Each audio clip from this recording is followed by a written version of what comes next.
378 years have passed in this game, and we have mostly consolidation. Looks like Cyprus is taking over middle of Italy. The Byzantines have imploded. Holy Roman Empire is in places they shouldn't be. Valencia, same. And same with the Isbilia. Looks like a lot more deviation than our normal path. Empire over here was about to make it happen and reform all of India, but unfortunately it looks like they are still locked in the battle over the lands with the Bengal, unfortunately for them. As for here in the west, it looks like Valencia and Isbilia have split Iberia, and they are both Mulwari. Westphalia was formed and is somehow a theocratic empire. Love to see that. And same with Carpathia, the big and strong. But enough about that. Let's jump into our progressions and see how faithed out. We are seeing some interesting things here. Looks like Mulwari is probably one of the top faiths when it comes to... Oh, just kidding. No, they're not.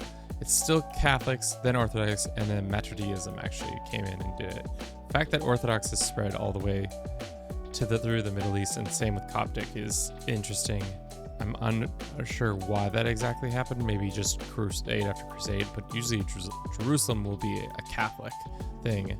Eventually, yeah, somehow switched to Orthodox. Yep, looks like it. That's how that came about. There's some Batic, I think is that down here. Old Bitic. Somehow it got reformed, but then its old form is reared its ugly head and is more prevalent, which is dumb. We'll probably see some interesting combinations. Mashrik and Norwegian. Yeah, that's something new.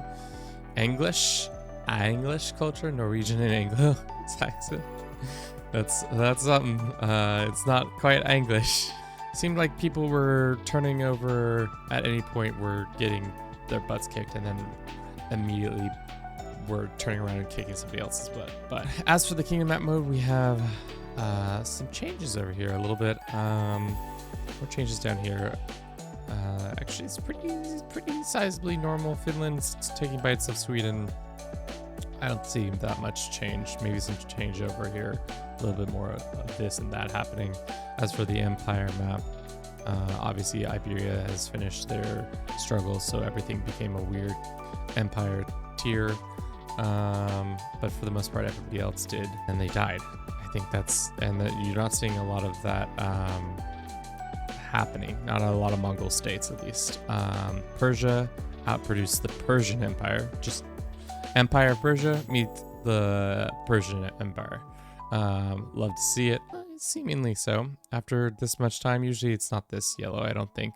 Just because with everybody having much more development and able to build those nicer buildings, which you would think that people would be making tons of cash because they have so much domain. Seeing a lot more theocratic government types for some reason. At least 2 theocratic government or duchies and kingdoms that I have not seen before. The fact that an empire naturally became theocratic, has that always been true? Yeah, it looks like this guy, Emperor Bishop Joseph, many years ago. Always the eastern parts of the map that are much more powerful than the western. They just never come into clash because they never reach that far, but it's interesting. But consistently, India is always going to have the more developed and the more powerful. Funny enough, the player base never really moves outside of Western Europe. And I think the biggest surprise is a theocratic empire forming without any doctoring on my part. Just absolutely showing up and being the best that they can. Also, they have war elephants. That's crazy. So I think that's all I have for you today. Thank you so much for watching. If you enjoyed this, don't forget to comment, like, and subscribe. And as always, have a good rest of your day. Ciao.